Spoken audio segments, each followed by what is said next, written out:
Hay una mentira que nos contamos a nosotros mismos para poder dormir por la noche. Es la mentira de que somos básicamente buenas personas. Nos miramos en el espejo y decimos, bueno, no soy perfecto, he cometido errores, pero no soy un criminal. No soy como ese político corrupto, ni como ese asesino que salió en las noticias. Yo trato de hacer el bien. Yo merezco un poco de crédito. Construimos nuestra autoestima sobre la base de que somos un poco mejores que el promedio. Pero en el fondo hay una inseguridad que nos corroe. Porque si somos honestos, sabemos que nuestros pensamientos no son tan limpios como nuestra ropa de domingo. Sabemos que si proyectara una película de nuestra mente en una pantalla gigante, moriríamos de vergüenza. Y la pregunta que nos persigue es, si Dios es verdaderamente santo, y si Él ve todo eso, ¿realmente soy lo suficientemente bueno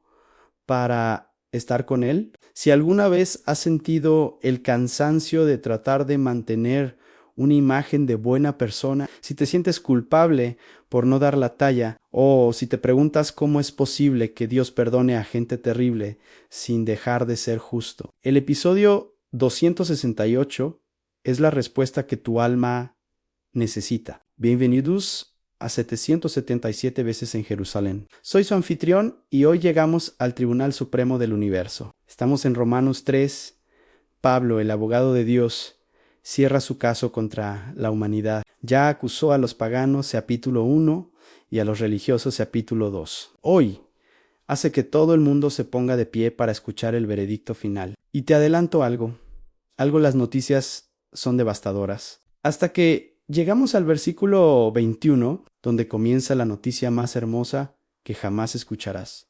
El capítulo comienza respondiendo a una objeción judía, versículos 1-8. Si todos somos pecadores, ¿de qué sirve ser el pueblo elegido? ¿De qué sirve tener la Biblia? Pablo dice sirve de mucho. Tener la palabra de Dios es una ventaja inmensa. Pero tener la ventaja no significa tener la salvación. Y en el versículo 9 Pablo suelta el martillo del juez. ¿Qué pues? ¿Somos nosotros mejores que ellos? En ninguna manera. Pues ya hemos acusado a judíos y a gentiles que todos están bajo pecado. Todos bajo pecado. Imagina que el pecado es una losa de concreto de 10 toneladas. Está encima de los ateos, está encima de los religiosos, está encima de la Madre Teresa y está encima de Hitler. La presión es universal. Nadie puede levantarla para probarlo. Pablo Hayes, una cadena de citas del Antiguo Testamento, Salmos y Isaías para darnos la radiografía espiritual de la raza humana. Versículos 10 ao 18 es un diagnóstico brutal. El estado general, no hay justo, ni aun uno, ni uno en toda la historia. Solo hubo uno, Jesús. El resto de nosotros somos desviados. No hay quien entienda, no hay quien busque a Dios. Tú dices, pero yo busco a Dios. La Biblia dice, no, tú buscas los beneficios de Dios. Buscas alivio, buscas paz, buscas cielo. Pero a Dios, por sí mismo, nadie lo busca en su estado natural. Si lo estás buscando hoy es porque Él te buscó primero la anatomía del pecado, el cuerpo corrupto. Pablo hace un escáner corporal del pecador en garganta en sepulcro abierto. Es su garganta, lo que sale adentro huele a muerte. Palabras podridas en lengua ancón, su lengua engañan, mentimos para protegernos, a labios han veneno de áspides, hay debajo de sus labios. El chisme y la crítica son veneno de serpiente en boca. Su boca está llena de maldición y de amargura en país. Sus pies se apresuran para derramar sangre. Somos rápidos para herir a otros cuando nos ofenden en ojos. No hay temor de Dios delante de sus ojos. Vivimos como si Dios no estuviera mirando.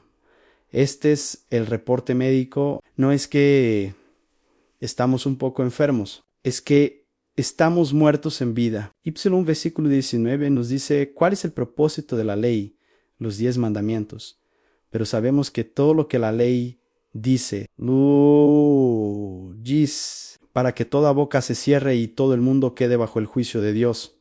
Aquí está el secreto. La ley no es un jabón para limpiarte, es un espejo para mostrarte la mancha. La ley no es una escalera para subir al cielo, es un termómetro para decirte que tienes fiebre. La función de los mandamientos es tapar tu boca cuando dices, pero yo soy bueno. La ley dice, no mentirás. Y Ishikalis, cuando dices, yo amo a Dios. La ley dice, no codiciarás. Y Ishikalis, el propósito de la ley es dejarte sin argumentos, sin excusas y sin defensa. Es llevarte al punto de la bancarrota espiritual absoluta, porque por las obras de la ley, ningún ser humano será justificado delante de él.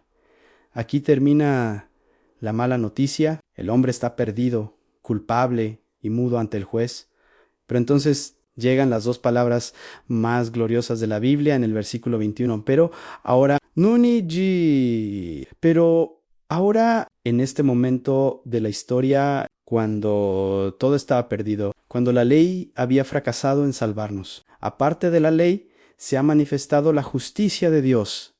Escucha esto. Hay una justicia que no viene de cumplir la ley. Es una justicia que viene de fuera de nosotros. Es una justicia aparte. La justicia de Dios por medio de la fe en Jesucristo.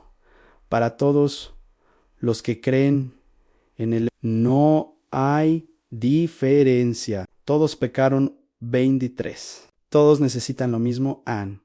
Y el versículo 24 es el corazón del Evangelio, han siendo justificados gratuitamente por su gracia, mediante la redención que es en Cristo Jesús. Vamos a desempacar estas palabras de diamante. Justificados, han declarados inocentes y rectos legalmente. El juez golpea el mazo y dice no culpable, han gratuitamente.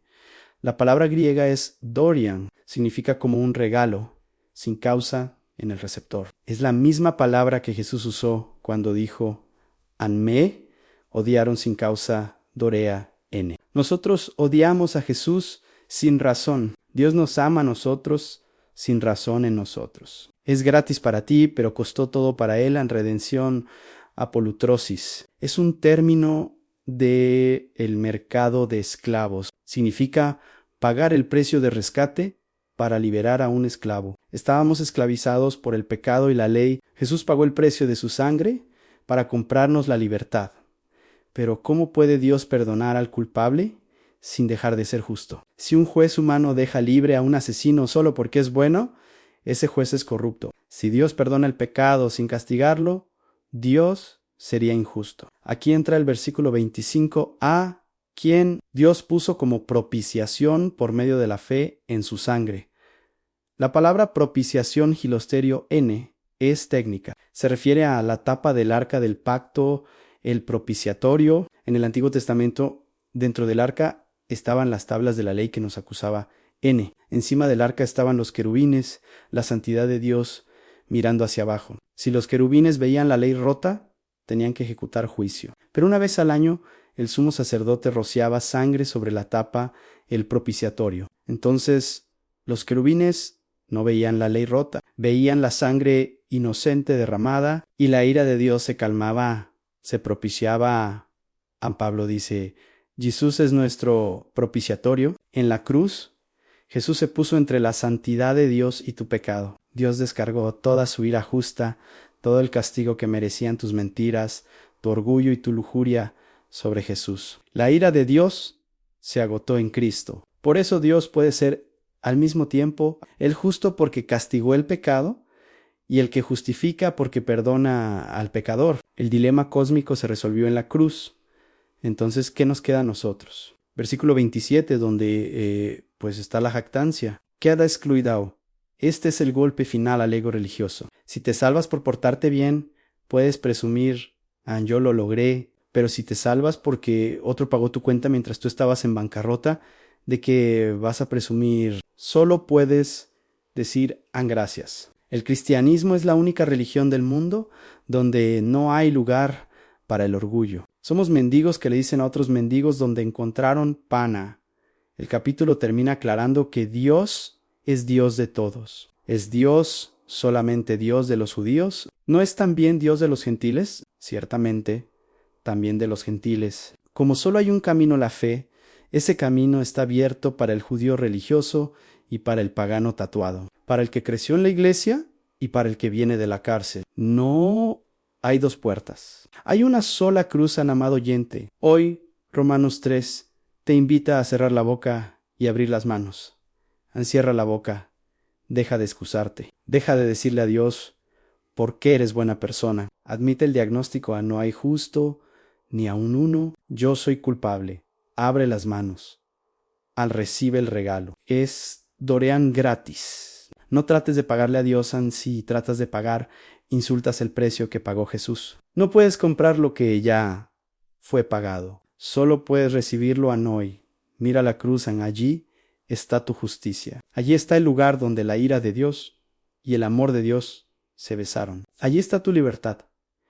Si aceptas esto, ya no tienes que vivir con miedo al juicio. El juicio ya pasó en el año 33, después de Cristo. Ahora vives en él, pero ahora de la gracia.